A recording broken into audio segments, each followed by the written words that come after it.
Every day I wake up, wake your ass up. The Breakfast Club.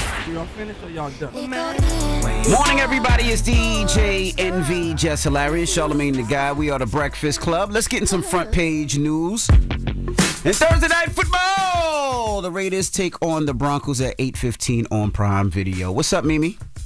Good morning, MV, Jess, Charlamagne. How y'all doing this morning? Peace, Mimi.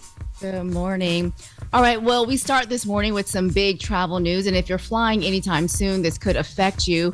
Transportation Secretary Sean Duffy says the FAA will cut flights by about 10% at 40 major airports starting Friday, and that's about 4,000 flights a day.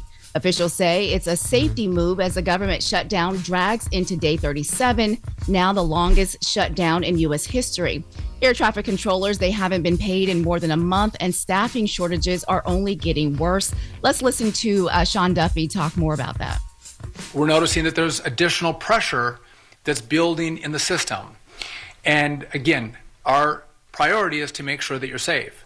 And so we're going to talk about additional measures that we are going to take that's going to reduce the risk profile in the national airspace. There is going to be a 10% reduction in capacity at 40 of our locations. I anticipate there'll be additional disruptions. There'll be frustration. We are working with the airlines. They're going to work with passengers. But in the end, our sole role is to make sure that we keep this airspace as safe as possible. Yeah, the government will be open any day now. That's what's gonna be what makes them reopen the government. Forget the people. Forget all the government workers who haven't been paid and can't pay those bills. Forget the people who not getting SNAP benefits. When the airlines start complaining, the big corporations, that's when they're gonna reopen the government. Now, it's getting nasty. I walked in with Lauren, and she said from her flight from L.A. to here, she said she was stuck in the airport damn near all day because she was like, flights just weren't leaving. There wasn't enough people working, and she was like, TSA took a long time. So they will always choose corporate interests over the interests of the people. So any day now. Any day now, you're right. The FAA says those cuts, though, they will roll out in phases. So starting with about 4% fewer flights on Friday, 5% on Saturday, and they will ramp up to the full 10% starting next week. And this kind of system-wide slowdown, it has never happened before. It's just a sign of how fragile the nation's air traffic network has become. As you just mentioned with Loren, there were more than 10,000 flights canceled this week. 400 more were delayed. So, it's really getting crazy out there. The FAA, they said they plan to meet with the airlines and just try and see what they can do. But United Airlines, though, it's taking steps of its own. It's promising full refunds to anyone who doesn't want to fly during those restrictions, even on if you have a non-refundable ticket or even if you have a basic economy ticket, they are offering refunds if you don't want to wait. And as this travel slowdown ripples across the country, there's a small update this morning for families receiving those SNAP benefits. They will see slightly larger payments this month, even as the shutdown drags on. So new guidelines from the U.S. Department of Agriculture out late yesterday says the agency can now cover 65% of benefits. That's up from the 50% of benefits that we talked about earlier this week. Great. That means that's still a smaller amount, but not as steep as families first feared. Officials say they're using what's left in that emergency fund to keep the program running just through November. After that, of course, there's no money left. We have to wait and see if Congress reaches a deal. Democratic lawmakers have already voted 14 times without success to reopen the government.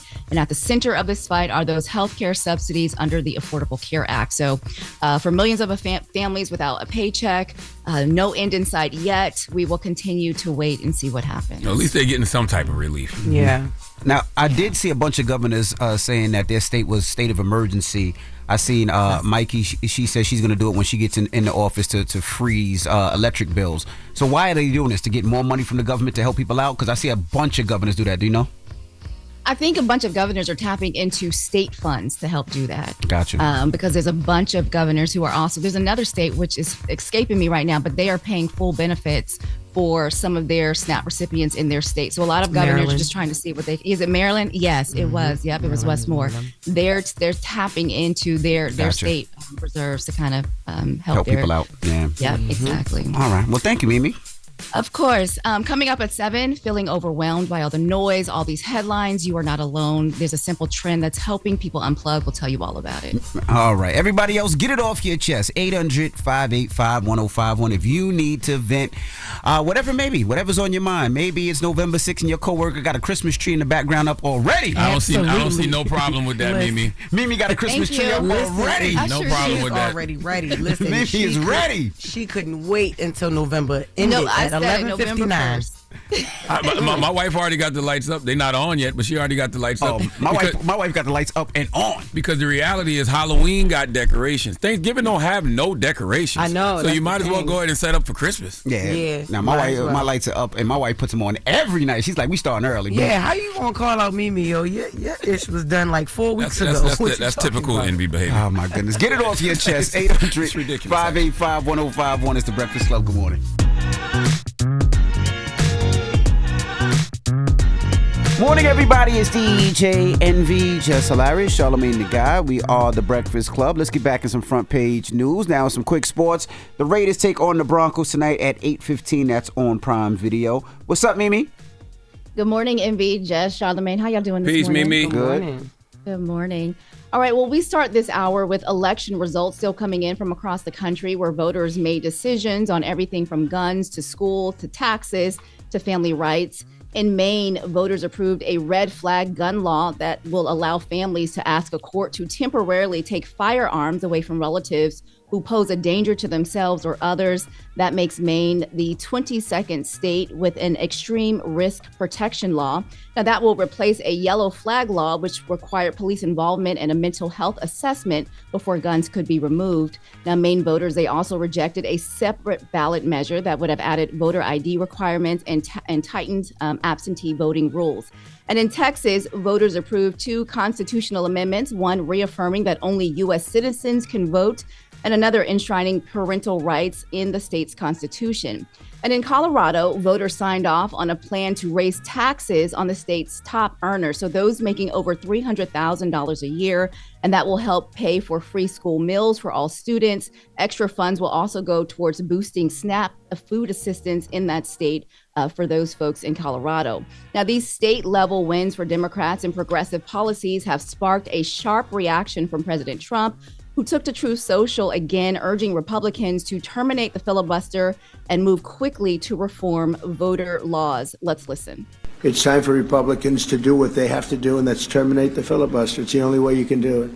And if you don't terminate the filibuster, you'll be in bad shape. We won't pass any legislation.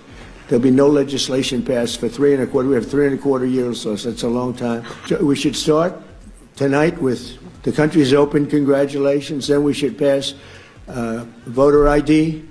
We should pass no mail-in voting. We should pass all the things that we want to pass to make our elections secure and safe, because California is a disaster. Many of the states are disasters. You go to a grocery store, you have to give ID. You go to a gas station, you give ID. But for voting, they want no voter ID. That's only for one reason, because they cheat. You know, since Tuesday, Republicans have been playing the victim, acting like they're under attack, and they literally play like they don't have power there. And they're going to use Tuesday to speed up whatever they've been cooking up to rig or cancel the elections in 2026 and 2028. I don't know about y'all, but when you go to the grocery store or to the gas station, do you need an ID? I know here in California. No. Yeah. No. To do what? think so. I guess if you use your credit card, but even when you use your credit card, I don't have to pull out my ID. Yeah, same. So a little confusing what he was talking about there. But Democrats, you're right, Charlamagne, are hoping that Tuesday's results, though they send a clear message to Republicans, but I think Republicans are using that in another way to kind of see what they can do to change some of those laws going forward as we head into the midterm. Yeah, I saw Mike Johnson say yesterday, if they lose the majority, they'll try to end the Trump administration. He won't have 4 years. He'll only have 2. They are literally, it's a rope-a-dope. Like, they're literally acting like they're under attack just so they can speed up whatever they're cooking up to rig or cancel the elections in 26 and 28. All right, and we've got a follow-up this morning on a story that we mentioned last month, that Blexit tour that was making its way through HBCU homecoming season. Well, it wrapped up this past weekend with final stops at Bowie State and Lincoln University. Now, the Blexit Educate to Liberate tour, it's part of a conservative movement co-founded by commentator Candace Owen and backed by Turning Point USA. And that name stands for Black Exit, which is a push to get more Black Americans to reconsider their political ties and embrace conservative values. Now, for the third year in a row, the group, they visited HBCUs across the country during homecoming season, talking with students about politics, race, and identity.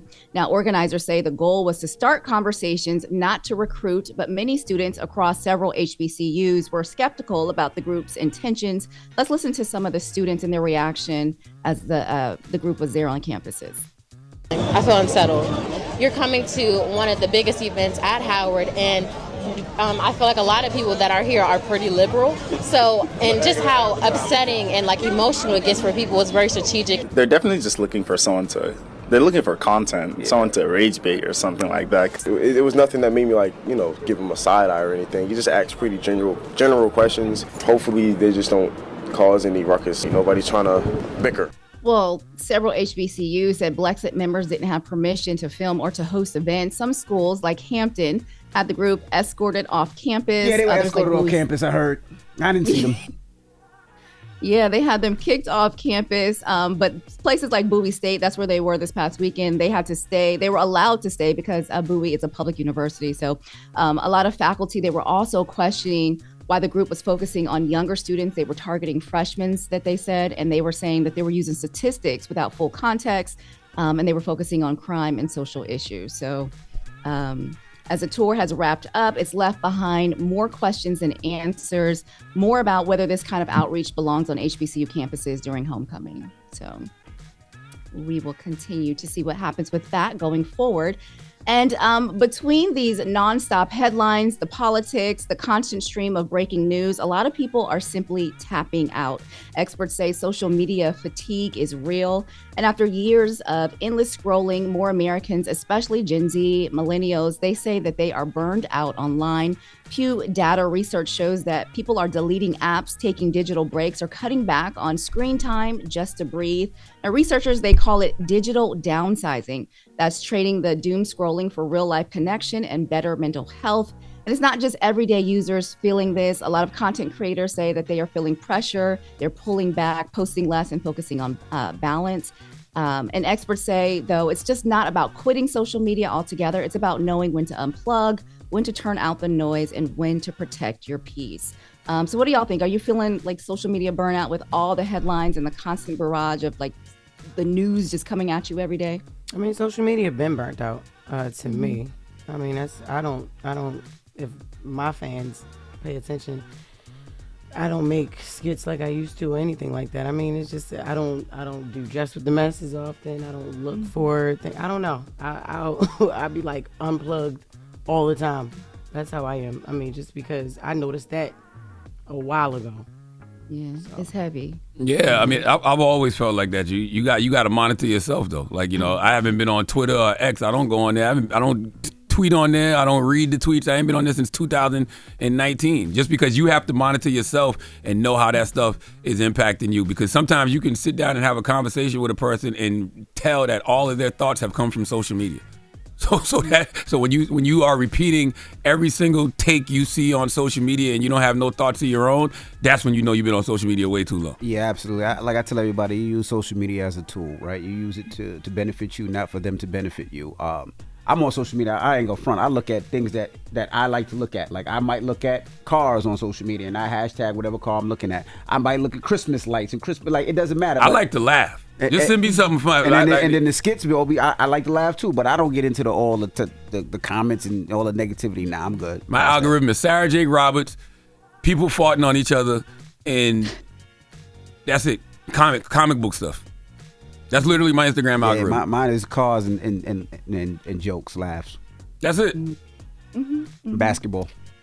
Yep, mine's a bunch of inspirational quotes, literally. You just got to watch what you are clicking on so your algorithm will reflect that. So I will say I don't like Instagram's algorithm now, though, because you can how they suggest videos for you, and you can like one video or watch one video, and next thing you know, you got 10 of them. Everything. Yeah, I don't like that. I don't like the way their algorithm is now. Yep, someone send you the wrong thing, and next thing you know, it's just all in your feed the entire time. Yeah, especially that dude we had to unfollow. You know what I'm talking about? Yes, I know. I had to unfollow homie, man. I did too. He had too much naked women. Every time you go on his page, it's naked women. I'm like, what is going on? It had nothing to do with him. It's just naked women, just for no reason. Yes. And then if you look at it, if you go to his page, you start getting 20 of them. Of a bunch of naked. I don't want to see this. Like, no. No. All right, y'all. Well, I'm Mimi Brown. That is your front page news. Follow me at Mimi Brown TV for more stories. Follow the Black Information Network. Download the free iHeartRadio app or visit BINnews.com. Thank you, Mimi. Peace, Mimi. Thank you, Mimi. Thank y'all. Hold up. Every day I wake up, wake your ass up. The Breakfast Club. Y'all finished or y'all done?